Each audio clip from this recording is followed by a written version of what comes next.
बाडडा news देखने वाले सारे दर्शकों ने राम राम और नमस्ते। आज की वीडियो में आप विश्लेषण करांगे करनाल लोकसभा सीट पर हुए 2019 के चुनाव का विधानसभा वाइज विश्लेषण और जानने की कोशिश करेंगे 2019 में कैंडिडेट बीजेपी का आगे था या कांग्रेस का कैंडिडेट आगे था और कौन सी विधानसभा क्षेत्र थी आगे था और कितना उन्हें वोट मिला, वो सब कोशिश करेंगे जानने की। और केस 2019 में के सिनेरियो थे और 2024 में के सिनेरियो बनने लग रहे हैं। उससे पहले अगर आप थोड़ा डिस्कस करा 2019 के चुनाव, तो उसमें संजय भाटी जीते थे। 2,11,594 वोट मिली थी, लगभग 70% था। उसके बाद कुलदीप शर्मा सेकंड नंबर पर रहे थे, 2,55,000 थे। जो वोट का अंतर था वो था 6,56,000। हरियाणा की 10 लोकसभा सीटा में सबसे ज्यादा अंतर था 6,56,000 का। उसके बाद फरीदाबाद की सीट पर था लगभग 6,44,000 का अंतर। तो ये दो ऐसी सीट थी, लोकसभा सीट थी जहां से जीतने का अंतर बहुत ज्यादा था। तो अब की बार बीजेपी ने यहाँ से मनोहर लाल खट्टर को उतारा है, जो अपने पूर्व मुख्यमंत्री है, और कांग्रेस ने दिव्यांशु बुद्धि राजा को यहाँ इनके अपोजिट उतारा है। ये एक बेसिकली सोनीपत से है और ये पंजाबी कम्युनिटी से बिलोंग करते हैं, जैसे मनोहर लाल खट्टर कर रहे हैं। और मनोहर लाल खट्टर बेसिकली हरियाणा से है, पर चुनाव इन्होंने एमएलए का भी यहीं से लड़ा है और एमपी का भी यहीं से लड़ रहे हैं। तो इसको एनालाइज करेंगे। अगर हम देखें तो यहाँ से ये 2019 में संजय भाटी भी पंजाबी कम्युनिटी से थे, अश्विनी कुमार चोपड़ा भी यहीं से थे, और अरविंद शर्मा ये अभी जो अपने सांसद है रोहतक के, वो पहले यहाँ से 2009 में यहाँ से लड़े थे और 2014 में अश्विनी कुमार चोपड़ा से हार गए थे। 2019 में उनको बीजेपी ने टिकट दी है रोहतक से, और अब की बार भी उन्हीं को दीपेंद्र हुड्डा के खिलाफ टिकट दी है। तो उनका भी काफी कॉम्प्लेक्स सिनेरियो बन रहा है। अगर हम इस सीट की बात करें तो हम देख पाएंगे कि इसमें टोटल जो 9 विधानसभा क्षेत्र आते हैं वो है नीलोखेड़ी, इंद्री, करनाल, गरोंडा, असंध, पानीपत रूरल, पानीपत सिटी, इसराना और समालखा।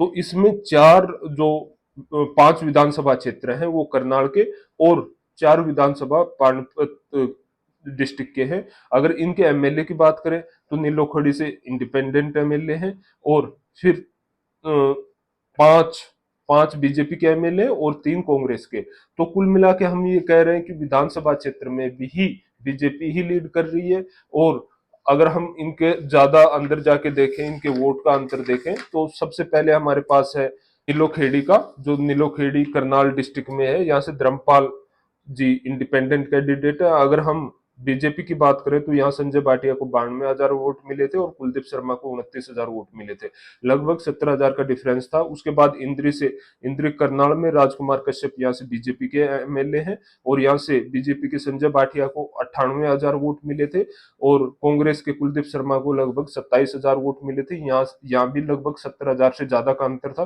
फिर हम बात करें करनाल की, करनाल प्रॉपर, तो मनोहर लाल खट्टर जी यहाँ से बीजेपी के एमएलए थे और वो मुख्यमंत्री भी बने हैं 2 बार।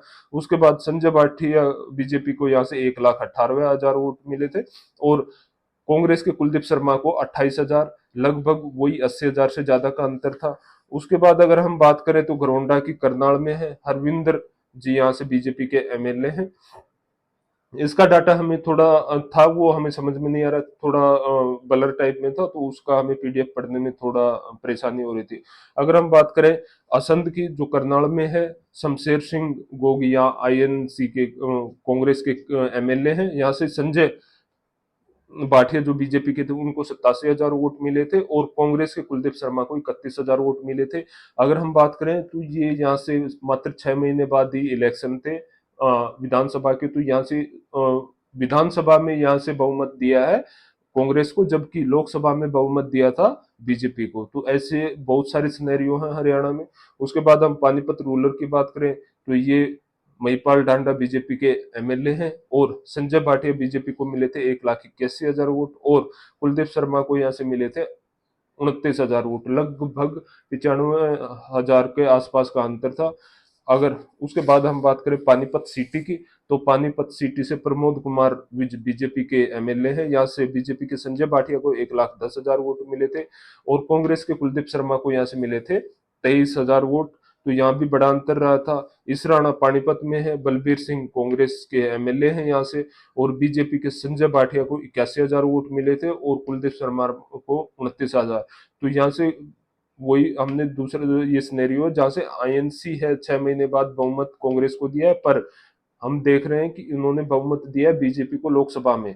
उसके बाद हम बात करें समाल का, पानीपत के पास है, तो ये पानीपत में आता है। तो धर्मपाल सिंह कोचर यहाँ से कांग्रेस के एमएलए हैं, इनको बीजेपी के संजय भाटिया को यहाँ से मिले थे 1,02,000 वोट, और कुलदीप शर्मा को मिले थे 32,000 वोट। लगभग 70,000 का अंतर है। तो 70,000 से ज्यादा का अंतर चल रहा है हर एक सीट पे, लगभग 60-70 का। तो इस तरह से हम देख रहे हैं, तो बहुमत भी इनके पास 8 एमएलए, 7 एमएलए हैं उसमें भी। और अब की बार जो ये दिव्यांशु बुद्धिराजा है, ये सोनीपत से हैं, तो और मनोहर लाल खट्टर भी रोहतक से हैं। तो कहा जा सकता है कि यहाँ से मनोहर लाल खट्टर 10 साल से यहीं पे काम कर रहे हैं, तो इनको डेफिनेटली बहुमत मिलेगा। और जो ये लीड है 6,56,000 की, तो कई वीडियो में जो आ रहे हैं फीडबैक, उनमें इनको कह रहे हैं कि बहुत पुअर कैंडिडेट, एक डमी कैंडिडेट उतारा गया है और ये जीत नहीं पाएंगे। और अगर इनकी जगह वीरेंद्र सिंह बराठा को उतारते तो डेफिनेटली बहुत अच्छे कैंडिडेट थे, वो इनको टक्कर दे सकते थे। और कई कह रहे हैं कि शायद इनकी जमानत भी जब्त हो जाए, पर ऐसा कुछ नहीं है। कई बार एस्टेब्लिश कैंडिडेट को भी हराया जा सकता है, जैसे अमेठी से राहुल गांधी को हराया गया था, एकदम नई कैंडिडेट थी श्रुति चौधरी, उन्होंने हरा दिया था। ऐसे ही हरियाणा में भी एक सिनेरियो बना था जहां से बंसीलाल को, अभी जो हमारे सांसद हैं धर्मवीर, शायद उन्होंने ऐसा कुछ सिनेरियो था, हराया था। तो इसलिए जरूरी नहीं है कि बने, तो दोनों तरह की यहाँ पे लग रही है, पर जो पॉसिबिलिटी ज्यादा लग रही है वो लग रही है कि यहाँ से ये जो 6 लाख का 6-6.5 लाख का अंतर है, ये 7 लाख का होने जा रहा है, ऐसा ज्यादा पॉसिबिलिटी निकल के आ रही है, ऐसे फीडबैक आ रहे हैं। तो आपका क्या कहना, आपको क्या लगता है कि ये यहाँ से जीत पाएंगे या हारेंगे या एक अच्छे टक्कर देंगे, वो कृपया कमेंट बॉक्स में बताएं। अगर आपके कोई सुझाव है किसी भी हमारे वीडियो के संबंधित या हमारे चैनल के संबंधित, तो कृपया हमें बताएं, हम उनको लागू करने की कोशिश करेंगे। और यहाँ तक हमारे साथ बने रहने के लिए धन्यवाद। Thank you.